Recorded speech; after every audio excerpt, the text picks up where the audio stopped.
ভারতের সঙ্গে কি শেষ পর্যন্ত সংঘাতের রাস্তাতেই হাঁটতে চলেছে বাংলাদেশ? কলকাতার দুয়ারে বাংলাদেশের এই নৌবাহিনীর যুদ্ধজাহাজের নাম বানৌজা বিষখালী। ভারতীয় আগ্রাসনের দিন শেষ, এবার ভারতকে ভয় পাওয়াবে নতুন বাংলাদেশ।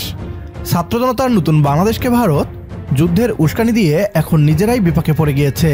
সীমান্তে বিজিবির পর এবার বঙ্গোপসাগরে নৌবাহিনীর যুদ্ধজাহাজ ভারতীয় দাদাদের দৌড়ানির উপর রেখেছে। এতদিন সাগরে একচ্ছত্র আধিপত্য বিস্তার করে এসেছে ভারতীয় নৌবাহিনী।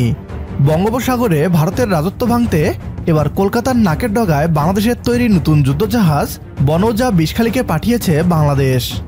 বাংলাদেশকে কথায় কথায় দখলের হুমকি দেওয়া পশ্চিমবাংলার দাদাদের গলা শুকিয়ে গিয়েছে নৌবাহিনীর নতুন যুদ্ধজাহাজ দেখে।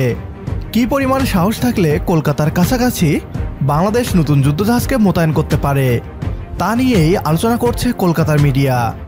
বাংলাদেশের যুদ্ধজাহাজকে নিয়ে কি বলছে পশ্চিমবাংলার মিডিয়া, আসুন তা দেখি। অন্তর্বর্তী সরকারের আমলে পাকিস্তানের সঙ্গে প্রতিদিনই সখ্যতা বাড়ছে বাংলাদেশের। এদিকে ভারত বাংলাদেশ সীমান্তে কাঁটাতারের বেড়া দেওয়াকে কেন্দ্র করেও তৈরি হয়েছে অশান্তির পরিবেশ। দুই দেশের সীমান্তরক্ষী বাহিনী বিএসএফ ও বিজিবি ছাড়াও যে ঘটনার আঁচ পড়েছে দুই দেশের সীমান্ত এলাকায় বসবাসকারী নাগরিকদের মধ্যেও। এই পরিস্থিতিতে একটা প্রশ্ন মাথাচাড়া দিচ্ছে, ভারতের সঙ্গে কি শেষ পর্যন্ত সংঘাতের রাস্তাতেই হাঁটতে চলেছে বাংলাদেশ? আর সেটা যদি বাস্তবায়িত হয় তাহলে কি অবস্থায় দাঁড়িয়ে রয়েছে বাংলাদেশ? বর্তমানে বিশ্বের চতুর্থ শক্তিধর সামরিক দেশ হিসেবে উঠে এসেছে ভারত, কিন্তু বাংলাদেশের অবস্থা কি? আমরা আলোচনা করছি বাংলাদেশের নৌবাহিনীর একটি নতুন যুদ্ধজাহাজের কথা। কলকাতার দুয়ারে বাংলাদেশের এই নৌবাহিনীর যুদ্ধজাহাজের নাম বানৌজা বিষখালী।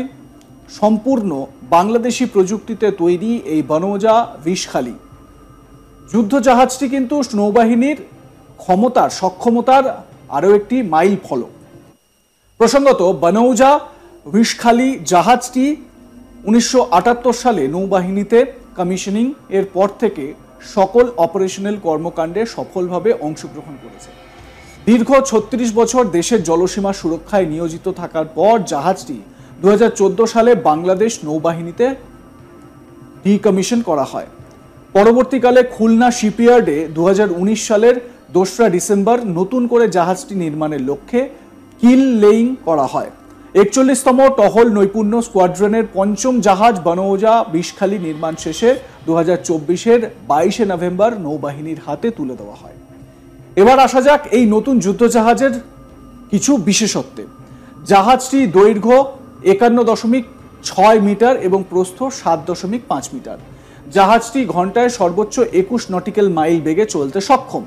জাহাজটি আধুনিক প্রযুক্তি সম্পন্ন এবং একটি 40 মিলিমিটার বরফ গান, দুটি 12.7 millimetre heavy machine gun, mine laying rail, অত্যাধুনিক surveillance radar, GPS, echo sounder system সহ বিভিন্ন ধরনের যুদ্ধ সরঞ্জাম আদিতে সুসজ্জিত।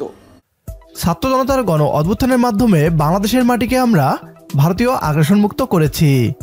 এবার ছাত্র জনতার সরকার বাংলার সাগরকে ভারতীয় আধিপত্যমুক্ত করছে। বাংলাদেশের প্রায় আয়তনের সমান আমাদের সমুদ্রসীমা রয়েছে।